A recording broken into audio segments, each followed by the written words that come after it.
Lacey, how many crossover reviews have we done in the last, say, year or so? It seems like every single show we have another crossover. Well, Zach, guess what? We've got another one. This one actually even sounds like a crossover. It's the brand new Honda Crosstour, and it's based on the very popular Honda Accord, but it'll give buyers that would normally get an Accord a little bit more utility.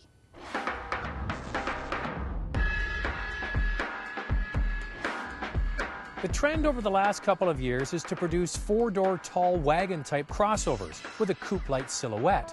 It gives the utility buyers require with the style that stands out and looks slightly sporty. Even though this Crosstour falls under the same name as the Accord, it shares no body panels with it at all. It's longer, taller, and has more of a flowing shape to it. It's definitely very unique. I have to be honest, when I first saw it, I wasn't too crazy about it, but it really has started to grow on me. The Crosstour is sold only as an EXL with a few variations. The base is an EXL front-wheel drive and starts at just over $34,000. Then there's the all-wheel drive at just over $38,000 and the all-wheel drive navigation trim level at just over $40,000. Regardless of the trim, they're all nicely finished with standard leather trim. So why would somebody buy the Crosstour over the regular Accord sedan? Right here at the business end, because it is a hatchback. Now it is not power operated. And that's the problem, because the Venza, you can order a power liftgate, and once you've had one with a power liftgate, it's very handy to have. Now inside, a couple of things, one that's great and one not so great. First of all, underneath the floor here is a very deep and large cargo area. It's almost like a little mini trunk that goes underneath, and you can actually grab it and pull it out. The second thing that's not so great is this. It's a second cargo cover that's supposed to go up here, so when you close it, it covers everything in the back. But try and put it in and try and get it to stand. That's the problem. It kind of goes like this, and you try it, and then it falls out. So what you do with this is when you get the Crosstour, you take it out and you throw it in the corner of the garage and forget it ever came with the car.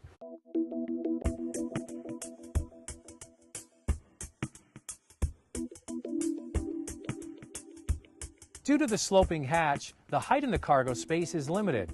These levers do lower the back seats, which is convenient. Now have a look at the space between the wheel arches. Not that impressive if you want to haul larger items. The Venza from Toyota definitely has the edge in the cargo department. There's a fair bit of room back here. There's actually quite a bit of space for your legs and a fair bit of room for your head as well. But the door is a little bit higher, so the window's a little smaller, so there's less outward visibility than in the sedan. Since the Crosstour is only sold as an EXL, it's full of luxury and convenience. The leather seats are heated up front. The steering wheel has full adjustment and controls on the wheel for Bluetooth and radio. As mentioned, the navigation system's only available if you get the top model, which is limiting for buyers who only want front-wheel drive. Well, so far this Crosstour has some unique styling and convenience features, but what did they do to make it different from the sedan? One of the biggest changes from the sedan is the fact that this Crosstour is only available with a V6 engine, no four-cylinder. And once again, comparing it to the Venza, they decided to offer a four-cylinder to help keep the price down and also to keep an eye on fuel consumption. The Crosstour is powered by a 3.5-liter V6 with 271 horsepower and 254 foot-pounds of torque. It uses 11.5 liters per 100 kilometers in the city and 7.2 on the highway when equipped with front-wheel drive. Now, probably the reason that Honda decided to just go with the V6 is because this vehicle is heavier than the sedan. So off the line, the V6 does a great job of getting this vehicle up and going. But it's taller, it's heavier, and they had to compensate by putting on bigger brakes. Even with the bigger brakes, the vehicle definitely feels heavy. You throw it into the corners and it feels a little bit more top-heavy. It still handles very well, but it is heavier and bigger than the sedan.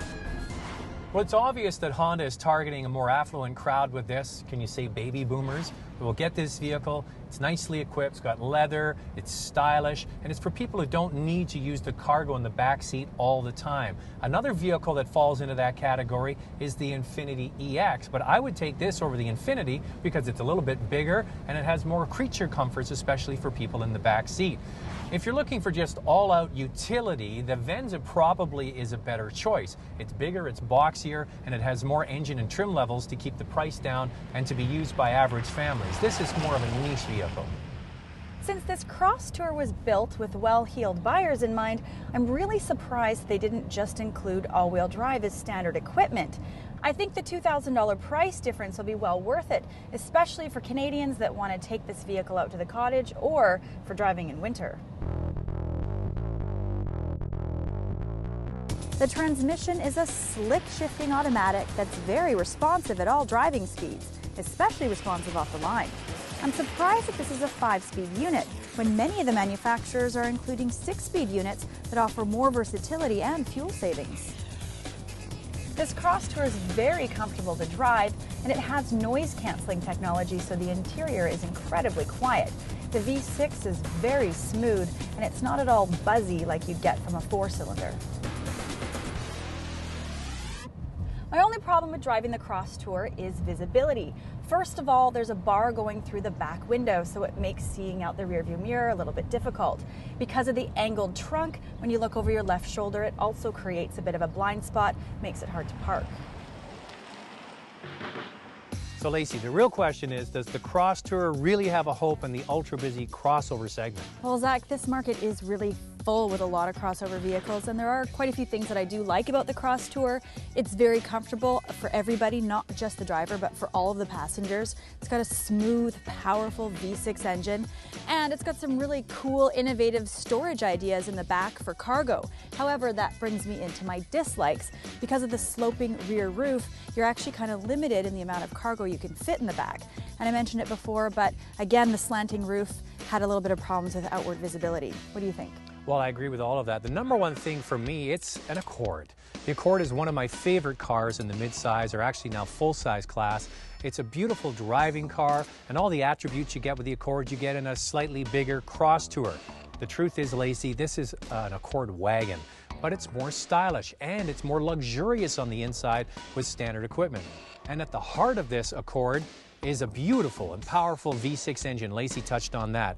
This new Crosstour isn't without a few negatives. Lacey touched on the shape of the cargo area, but it's not just the sloping rear hatch, it's also the space between the two wheel arches, which makes larger items in the back difficult to get in there. Plus that cargo cover thing, just take it out and put it in the garage. There's no 4-cylinder offered, which really is a limiting factor for mass appeal. That Venza has a 4-cylinder, and most people are going to buy the Venza are paying just for the 4-cylinder. They don't have to get the V6. And the other thing is, Lacey, a lot of manufacturers, the Chevy Malibu, for example, comes with a 6-speed automatic. This is just a 5-speed, and there's no shiftable option. Now, here's the real question from a woman's point of view. In my opinion, this is really an Accord wagon. But if they had marketed it as an Accord wagon, would you be interested in it? Well, you know what, Zach? I mean, it is a fashionable, stylish, unique, functional type vehicle, and I don't think it's just a woman thing. There's a lot of people out there that don't want to be owning a wagon. So but now you can get a Crosstour crossover. That makes it more palatable. I think it does.